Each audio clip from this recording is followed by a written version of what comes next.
Fala galera, Carla Bernardo, tô aqui para compartilhar com você o meu devocional diário e te provar que uma xícara de chá e 15 minutos de estudo bíblico podem transformar a sua vida.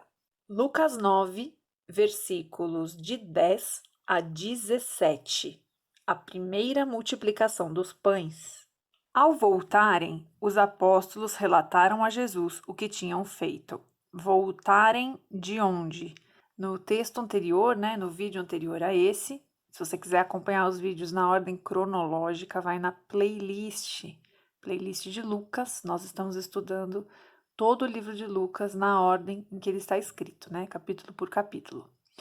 Então, no vídeo anterior, nós vimos que Jesus comissionou os 12 discípulos a saírem em missão. A primeira missão dos discípulos.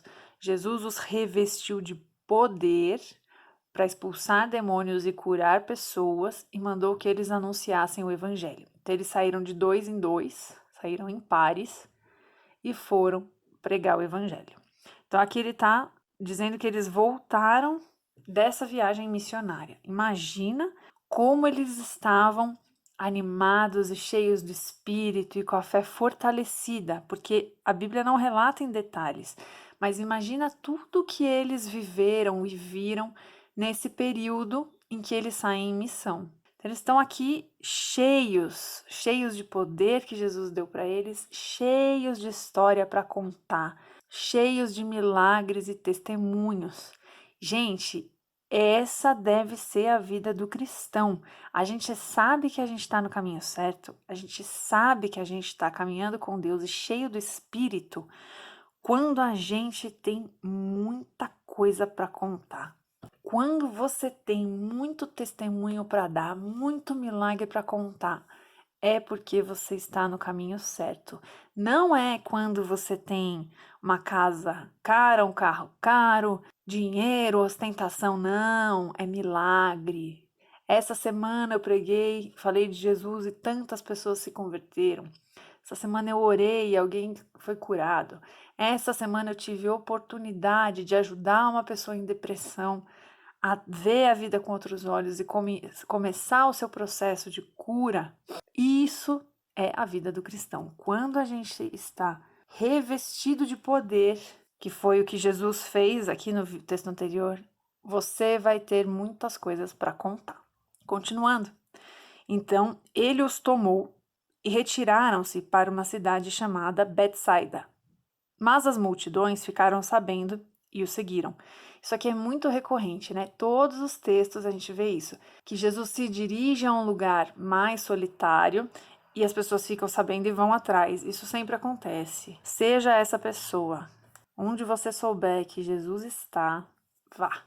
Ele as acolheu e falava-lhes acerca do reino de Deus e curava os que precisavam de cura. Então, olha aqui. Ele falava do reino de Deus para todo mundo e curava os que precisavam. Nem todo mundo precisa de cura, mas todo mundo precisa ouvir do reino de Deus. Vamos anotar isso aqui? Quem me acompanha aqui sabe que eu sempre falo dessa Bíblia, mas como sempre tem gente nova chegando, então eu procuro em quase todos os vídeos explicar. Na verdade, eu pulo um ou outro para não ficar repetitivo, mas as pessoas chegam por vários vídeos, Então, se você é novo aqui, eu gosto de usar essa Bíblia. Ela tem esse espaço para anotação na lateral, ela chama Bíblia Anote. Algumas têm espaço para anotação aqui embaixo. E para estudo, ela é muito legal para você ir anotando as suas impressões, ou se de repente você faz alguma pesquisa sobre alguma coisa aqui, você identificou, anota aqui a sua pesquisa, que aí na próxima vez que você for ler, você já tem esses dados anotados, facilita o seu estudo. E aqui no texto principal não fica tão bagunçado, porque o hábito que a gente tem é de não ter a Bíblia com isso aqui, e aí a gente acaba anotando tudo aqui no texto. Aí fica difícil até de ler. Então aqui vai estudando o que você extraiu do texto, o que Deus falou com você. Você pode fazer isso aqui como um diário também. Hoje, dia tal, Deus falou comigo tal coisa. Isso é muito legal. Depois quando você volta, daqui 1, 2, 3 anos, você fala, meu Deus, olha isso aqui, Deus falou comigo, aconteceu.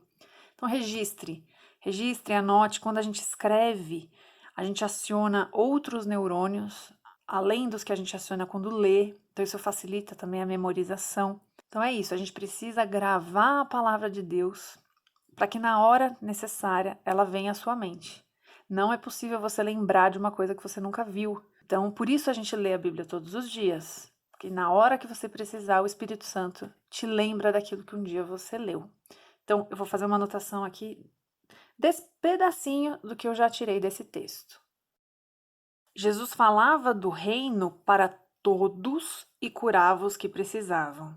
Ou seja, nem todos precisam de cura. O que você precisa buscar mais na sua vida? Ter o dom de cura ou espalhar as boas novas do reino de Deus? Boas novas, já falei aqui, significa evangelho. Espalhar o evangelho de Deus. Nem todos precisam de cura, mas todos precisam conhecer o reino. Por isso, nem todas as pessoas Deus vai encher com dons de cura, porém todos nós somos capazes de falar do reino de Deus. Fica aí esse desafio para você. Ao fim da tarde, os 12 aproximaram-se dele e disseram, olha aqui, 12 sempre maiúsculo, interessante, né? Quando se trata dos discípulos. Manda embora a multidão, para que eles possam ir aos campos vizinhos e aos povoados e encontrem comida e pousada, porque aqui estamos em lugar deserto. Eu vejo muita gente quando prega equivocadamente, descendo a lenha nos discípulos aqui. Ai, não tiveram fé. Gente, o que eu estou falando? Esses homens acabaram de voltar de uma viagem missionária. Eles estão cheios de espírito de poder. Eles viram coisas milagrosas. Mas lembre-se sempre disso: a nossa mente é incapaz de alcançar tudo aquilo que o Senhor pode fazer.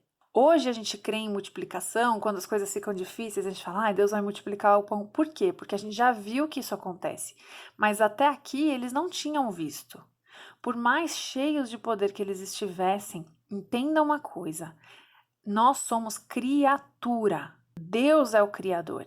A criatura nunca vai ter a compreensão completa do seu Criador. Então Deus sempre nos surpreende. Então não julgue os discípulos aqui. Eles estão indo pelo que os olhos deles veem. São muitas pessoas, a gente está no deserto, elas vão começar a ficar com fome. A preocupação deles era legítima. E quando nós, pelos nossos olhos carnais, olhamos algumas situações e tentamos resolver do nosso jeito, a nossa preocupação, a nossa boa vontade é legítima. Ela só não é a mesma que é a de Deus. Por isso nós precisamos orar para entender qual é a vontade do Senhor. Eles estão corretos aqui no que eles estão falando, porém Deus tem uma surpresa. É assim que é a nossa vida. Deus nos surpreende, Deus tem surpresa para nós, porque a mente dele é infinita, onisciente, onipresente. A nossa mente é incapaz de alcançar tudo aquilo que o Senhor pode fazer. Então, eles tinham uma preocupação legítima e um plano legítimo, mas o de Deus era melhor. Ele, porém, respondeu: deem-lhes vocês algo para comer. Olha aqui, eles tinham um plano, Jesus deu outro plano. E aí eles ficam, ué, como é que a gente vai fazer isso? Quem já passou por isso? Você tem um plano sensacional, super bem elaborado, e aí Deus vem para você e fala, não, você vai fazer tal coisa. E aquilo parece absurdo. Você fala, meu Deus. Gente, obedeçam, obedeçam. Isso tem sido um aprendizado, um desafio na minha vida. Obedecer a Deus prontamente. Porque eu até obedeço, mas eu enrolo. Porque eu fico tentando descobrir se é isso mesmo. Me parece muito louco. Então, obedeçam e obedeçam com prontidão. A gente só ganha quando a gente faz isso. Só tem a ganhar. Aí aqui vai ter esse diálogo, porque, né? Eles vão falar, como é que a gente vai fazer isso? Aí eles disseram, temos apenas 5 pães e 2 peixes. Em outros textos diz que um menino que trouxe, né?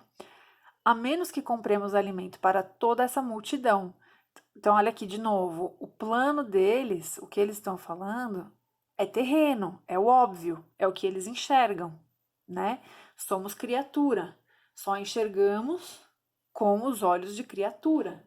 Nós precisamos das lentes, imagina que a gente coloca um óculos, né? E aí, nesse óculos, essa lente, ela é o olhar de Cristo.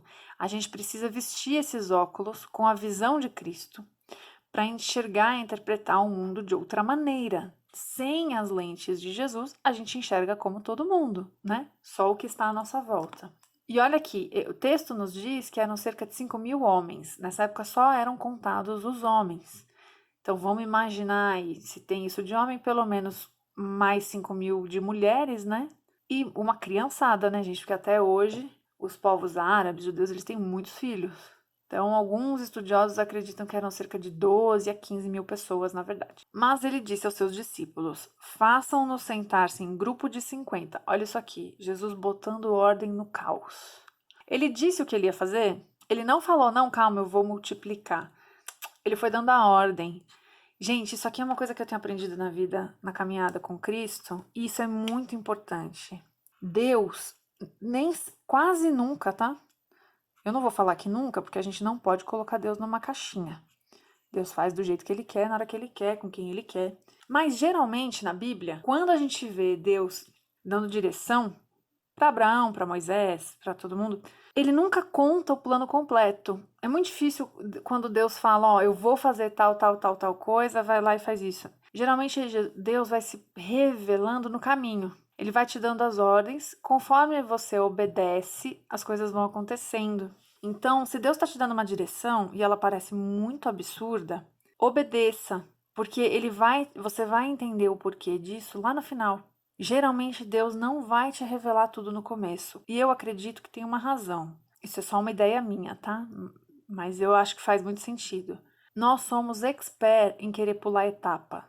O ser humano adora um atalho. Então, eu acho que muitas vezes por isso Deus não nos revela tudo, porque a gente vai tentar dar um jeito de queimar a etapa. Então, vai obedecendo ao Senhor conforme Ele te direciona. No caminho, Ele vai se revelar a você. No caminho, no processo, você vai entender aonde Ele quer que você chegue. Então, aqui, ó, primeira ordem: façam-nos sentar em grupos de 50. E assim os discípulos fizeram. Ó, até aqui, Ele não falou o que Ele ia fazer.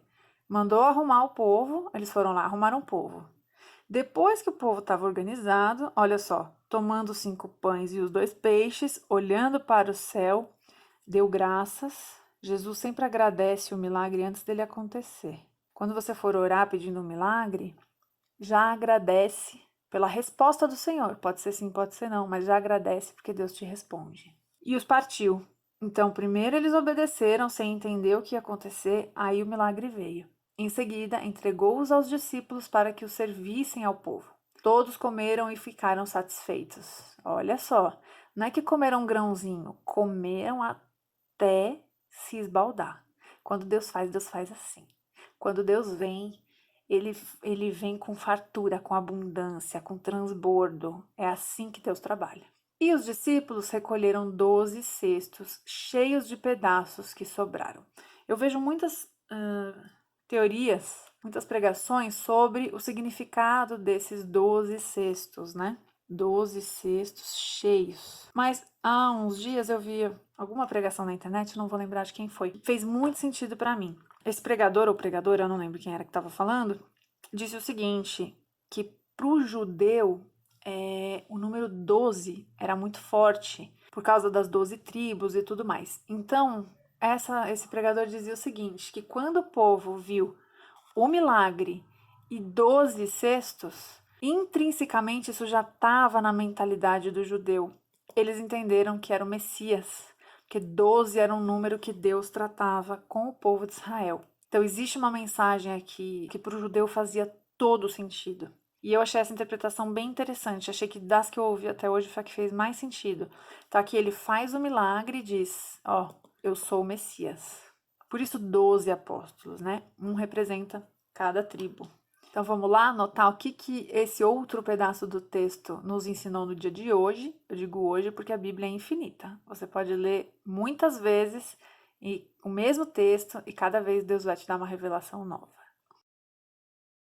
Então o que nós vimos aqui? Que primeiro Jesus dá a direção. Somente após obedecer a direção, os discípulos veem o milagre. Então vamos aprender a caminhar dessa maneira com Jesus. O Senhor vai nos dando direção ao longo do caminho. Dificilmente, eu não vou dizer nunca, porque eu já falei, a gente não coloca Deus em uma caixinha, Ele faz do jeito que Ele quer. Mas dificilmente Ele vai te dar o plano completo de cara, Ele vai se revelando no caminho. E o seu crescimento, as suas experiências no caminho, sem saber para onde Deus está te levando, mas indo pela fé, são as mais incríveis e sobrenaturais. Quando você faz isso aqui, é impossível que você também não faça isso aqui que a gente falou no começo do vídeo. Relatar. Contar para todo mundo aquilo que Deus está fazendo na sua vida. Que Deus te abençoe.